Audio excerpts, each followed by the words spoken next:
The Diddy trial went to jury deliberation this morning, and ever since it went to jury deliberation, there's been nothing but chaos ensuing. But in this video, I'm gonna break down why I believe that chaos is actually gonna work in Diddy's favor. I obtained the jury sheet of the official charges the jurors are being asked to vote on. So let's take a look at it so we can figure out which charges that we believe is gonna stick and which ones we don't believe is gonna stick. Count one, racketeering conspiracy, is the most interesting of the counts because of the complexity that comes with racketeering. As you read right here, if you find defendant guilty of count one, which types of racketeering acts do you unanimously find were involved in the offense? Now, that tasks the jurors with not listing one, but they have to list at least two of the acts under racketeering that they believe the prosecutors proved that Diddy committed.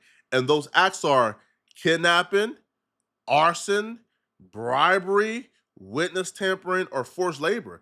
So if they believe that Diddy, let's say, witness tampered but didn't do anything else, not guilty. But if they find that Diddy, let's say, witness tamper and I don't know, did forced labor, well, guilty. So you have to prove or find him guilty on at least two of those acts. That's why I think racketeering is very interesting because if let's say they come back with, yo, he's guilty of kidnapping and he's guilty of bribery, well, that sets the temperature for the other counts because the other counts includes kidnapping. Some of the misinformation going around is people believing that Diddy can't be found guilty on racketeering because the prosecutors didn't list any co-conspirators. Racketeering means criminal organization.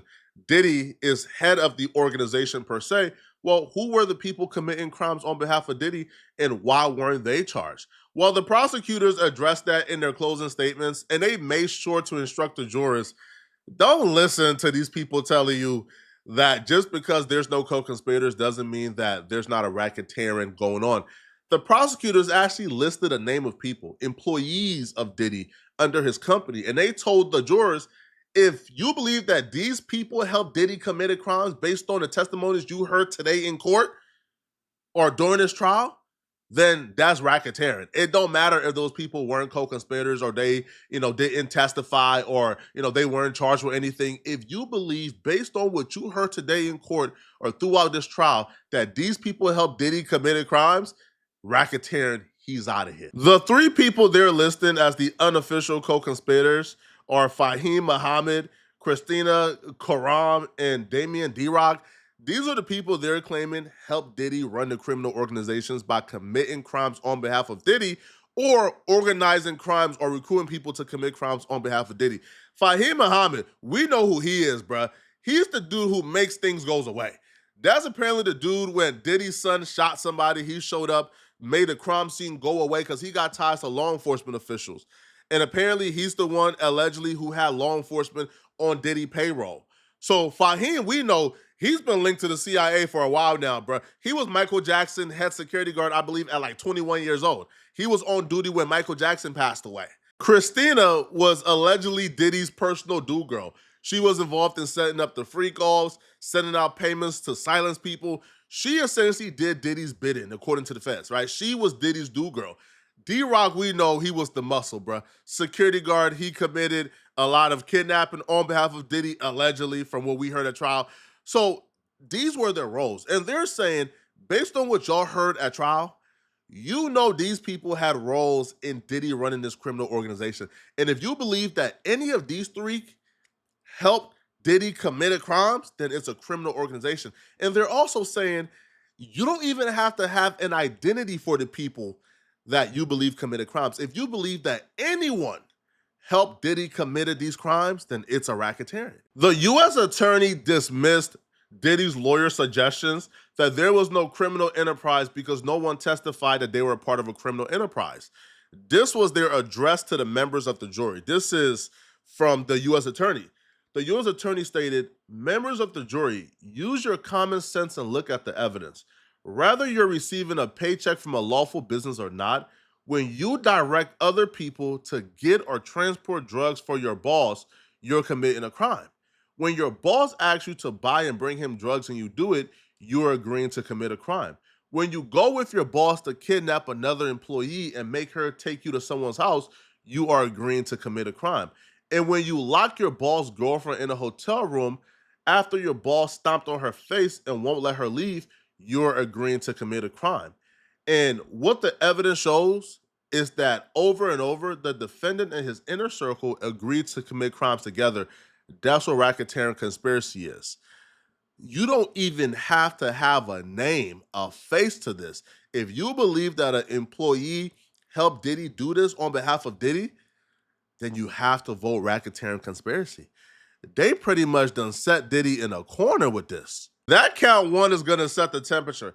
If it comes back and we hear not guilty for count one racketeering, then what we know is they either think that Diddy did none of the acts that he's been accused of committing, or he committed only one.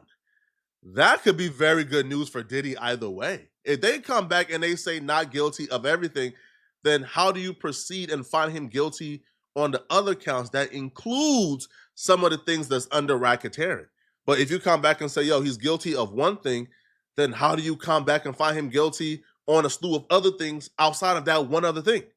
So let's take a look at the other counts so you understand what I'm talking about. If you look at the other acts under racketeering, you see trafficking, you see transportation for purposes of prostitution, and you also see drug distribution under racketeering. So let's just say he gets found not guilty on racketeering. Well, then you go to count two. If he's not guilty of trafficking, then he's probably not going to be guilty of trafficking under count two, or man act transportation, which is transfer in Cassie for prostitution under count three. Now, I'll be real. Even if Diddy is, let's say, found guilty of racketeering, I don't think it's gonna be for trafficking Cassie. I think we heard enough during this trial to where Cassie was essentially a willing participant. Cassie essentially signed up for these freak offs. She was scheduling this, she was paying for it, she was looking forward to it. There were times where she was texting, asking to do this. So I don't think, bruh, after what we just heard at trial, that anybody is gonna vote for Cassie being trafficked. So I feel like for count two or three at least, is not guilty. Which would make Diddy paying Cassie that $20 million all the dumber. If you went to criminal court and got found out like not guilty, then you probably should have just held off, right? If you were gonna like get arrested, if you're gonna have your reputation ruined anyways, then why just give up that $20 million easy? She still came to court and testified against you. All right, you should have at least made her work for that $20 million or take it to court, right? And take your chances. Now, we know people like OJ got found not guilty in criminal court, but guilty in civil court. So that's still a possibility, but Diddy should have at least tested the waters, bruh. Because if he's already gonna get arrested, facing life in prison, she's still testifying against you, then what's the point? Count 4 and 5 are charges in relations to Jane Doe, which I believe is Daffy and Joy, 50 Cent's baby mama. From what we heard at trial, bruh, Daffy and Joy was a willing participant, bruh. She admitted that she did this because she wanted to, I guess, prove her love for Diddy. I don't see how that's trafficking. Now, is it prostitution?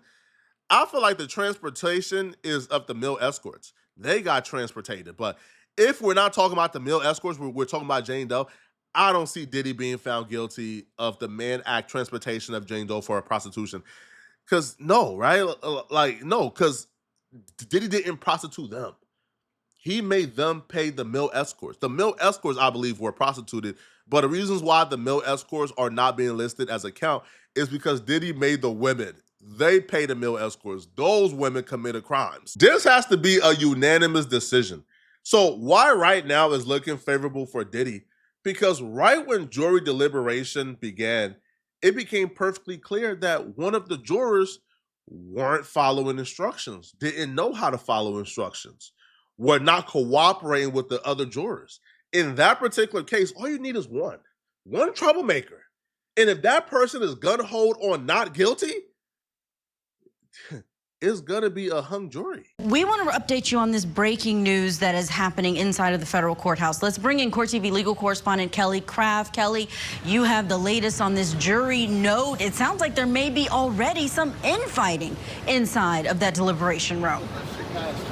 Well, hi there, Julia. Such an interesting development in the federal courthouse behind me. So it was just around 1 o'clock. There started to be some movement, and we began to hear that there was a juror note. So, of course, when that happens, everyone hurries back inside the courthouse to hear what the note is going to be, what it's going to say. So everyone began to gather. It took about a half hour, a little bit longer for everyone to make their way back into the courtroom, the attorneys, all the parties involved.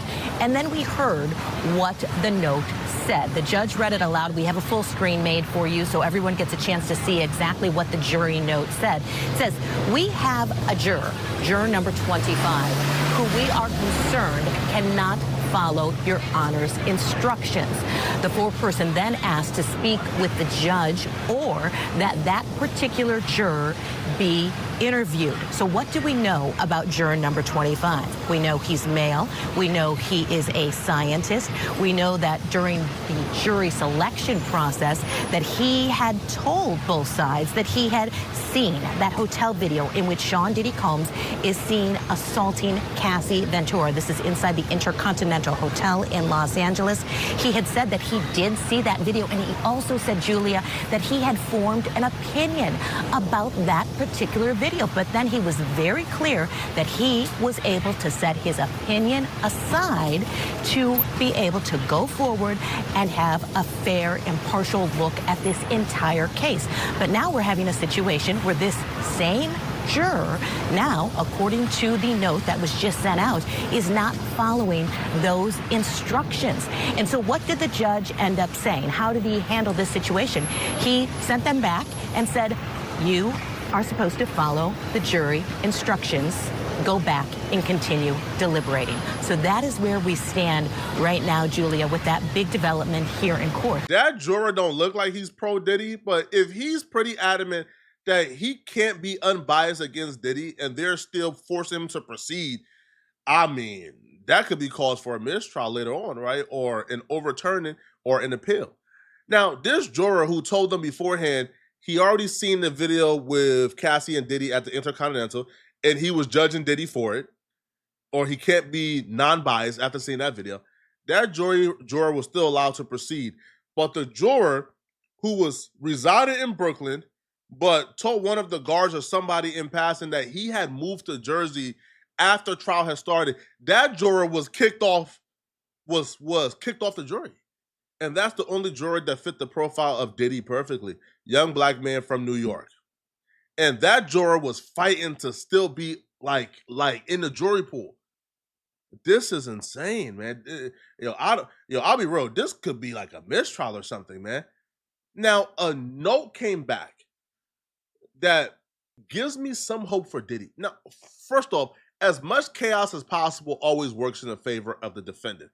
Chaos means nobody is on the same page. Not on the same page means a unanimous decision can't happen. But now they're inquiring and asking the right questions. So they brought Diddy back into like the courtroom, and they brought a note from the jury. And the jurors had a question for the attorney general, the prosecutors, and the judge. And here is the question that I believe actually works in Diddy's favor. The jury had a question regarding the drug distribution count. And their question was, if an individual asks for a controlled substance and the person hands it over, is it distribution? Now, the reason why that question is very important, that shows the jury is deliberating over consent. That shows the jury is looking at all the evidence of Cassie asking for drugs, of Diddy putting Cassie in rehab. They're kind of looking at the free calls too. They're looking at Cassie asking for the free calls, and it looks like they're thinking heavily about consent. And if they're thinking about consent, that means this is not an open and shut case.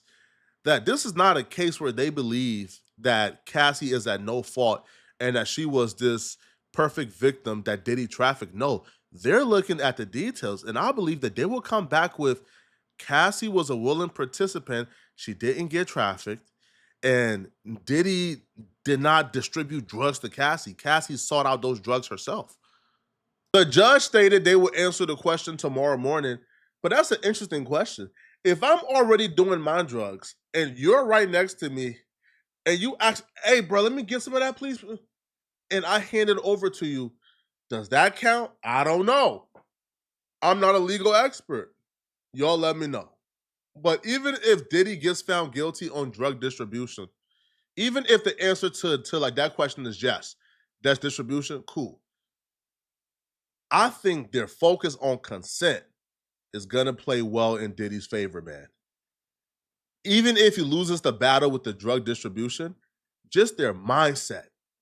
Yo, if she asked to participate in these free golfs, is it trafficking? If their mind is already going there for distribution, their mind is going there for the other things, man. But y'all let me know in the comment section. This is just my theory on why I believe Diddy will get found not guilty on a lot of these charges. I could be wrong. I could be right. Let me know in the comment section. What do you guys think? Okay. And if you're still watching, click on this video here somewhere on my screen, somewhere here, man, to find out how Rock Nation just got exposed again. I'm going to see you guys in this video somewhere on my screen. I'm out of here, folks. Peace.